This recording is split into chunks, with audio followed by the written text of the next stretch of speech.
Has Gege made Sukuna too strong to defeat?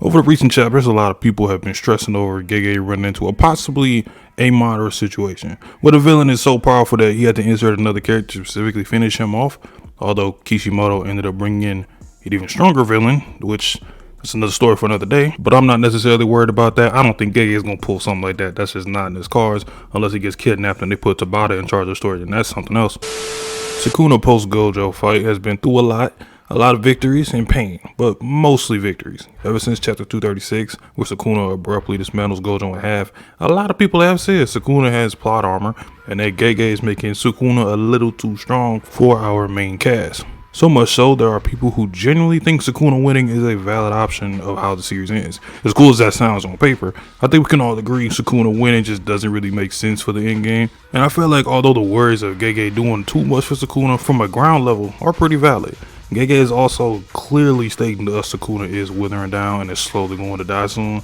Urame quoted that Sukuna's curse energy aura gave off the notion that he wasn't trying, and now he will begin to go all out. Sukuna now going all out, to be honest, did add another sense of dread, but we already knew this because there's another technique he has yet to use. Even stated by Kusakabe, the fire arrow he wielded in Shibuya is what scared him the most, because they have no defensive option against that. Which there is clearly a reason he hasn't done it yet, but at the same time, we are lucky as hell he hasn't, because we would literally be cooked. Now, just for a refresher for everyone, Sukuna has had a lot of tools taken away from him or exhausted. You know, Gojo alone exhausted a Malevolent Shrine, at least for a while. His RCT output is decreasing, and his overall curse energy output is decreasing as well. The amount of curse energy he has now is at least Yuda's level. They also permanently took away Kamotoke, which is huge. I don't think a lot of people realize how big that was at the moment, because Kamotoke was really a lightning blast that could have wiped out a majority of our main cast and would have had to come at the cost of none of his curse energy, because curse tools have their own curse energy attached to it. Let's just pray to God that he does not bring Hiten somehow back from his past. So regardless of how you think about how he did, Higuruma saved a lot of people from dying today. In Yuda's domain, Yuda ripped Sukuna's stomach tongue out of his mouth so he can't chant from there.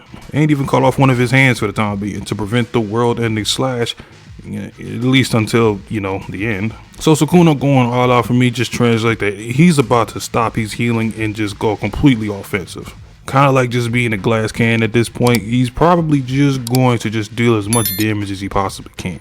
So it's not like Sukuna is getting stronger and, healing himself and revealing a new form. Sukuna is very much like an RPG boss or like a second stage Souls boss. We're trying to kill him off and, we got our plans. Some of them working, some of them not. We're weakening him even more.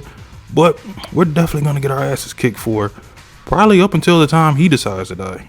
As for what has been set up to happen in the battle, it's clear that Yuji's going to finish Sukuna. I mean, he's learned so much in just this fight alone.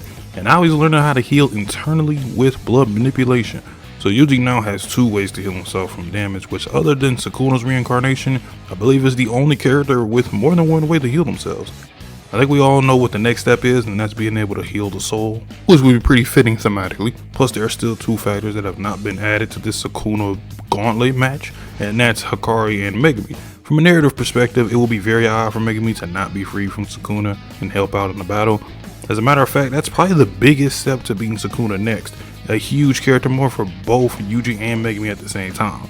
The two have suffered the most from Sukuna, being the ones to give him his biggest challenge seems like a fitting end. Plus, you have 10 Shadows teaming up with a blood manipulation user, technically the Kamo family, and the Zenin family taking down Sukuna will be kind of something to write in the history books. Hakari, on the other hand, has to fight Sukuna considering everyone else has. And whether you are a fan of his or not, if you add Hakari to this fight, we have a huge advantage with his jackpot and whatever else he's learned. Now, first he has to take care of Urame, which I do think he will. You can check out my Hakari and Urame fight prediction up at the top right. But I do think when Hakari and Urame fight and he comes back from it, Hakari is going to be even more dangerous than he originally was. And Sukuna being the one to test Hakari's limits while Hakari shows Sukuna just how much of a monster he really is a moment that is bound to happen, and I can't wait for it. Hakari's jackpot will effectively be the shield needed to protect everyone who can't withstand the dismantles and cleaves. And with Sukuna's output decreasing, Hakari's healing will look even stronger in comparison. And in return, it will be very interesting to see how Sukuna will combat the jackpot and immortality, as Sukuna and Hakari have had some comparisons to one another. So as a Hakari fan and a Sukuna fan, these two meeting for the first time would be something to behold. And in the recent chapter, Sukuna has gained the Black Flash. Sukuna, who has reached a level of ecstasy due to Maki giving him a run for his money with the Heavenly Restriction, a battle of sorcery in the body, which I wish that kind of went on just a little bit longer because that was really good. That was one of my favorite moments out of this whole Sukuna fighting everybody thing. So for a little bit of time, Sukuna's attacks will be stronger. If anything, we'll call them critical hits. I mean, we don't know if Sukuna's going to continue to pull off a streak of Black Flashes or not, but on the bright side is, I mean, he'll use them up on Kusakabe, the strongest grade 1 sorcerer. Which Sukuna with Black Flash attached to him, that is a nightmare, and I would hope he uses it up on a character that is not one of our strongest ones, because I can't envision forearm Sukuna just doing regular punches with Black Flash infused, let alone a cleave or dismantle infused Black Flash. That is going to be scary to go against. And we're also waiting on Yuta to return to the fight. He's probably getting patched up by Shoko, and then we'll probably head back out. I don't know if he's gonna do another domain expansion, but when he comes back, he's going to definitely like sneak in the same way against Kenjaku. And Maki is also going to have to bounce back from that Black Flash attack. Even though she blocked it, it still sent her flying.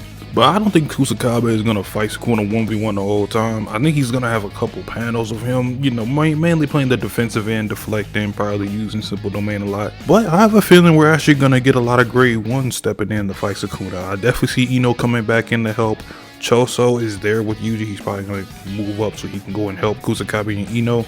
Maybe Mei sends another batch of crows, I'm not sure, but I definitely see a little bit of a grade 1 showdown versus Sukuna happening. And he still has Nanami's cursed tools, so maybe they get a good hit off on Sukuna. So I can see them definitely playing a role of pretty much just holding on Sukuna until, you know, Maki and everyone gets back a little bit healthier. Regardless, I don't think Sukuna's getting necessarily too strong for the story.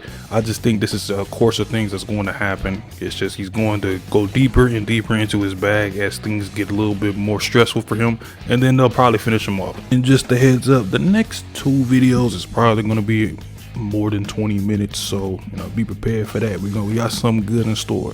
But I'll let y'all in the next one. Peace.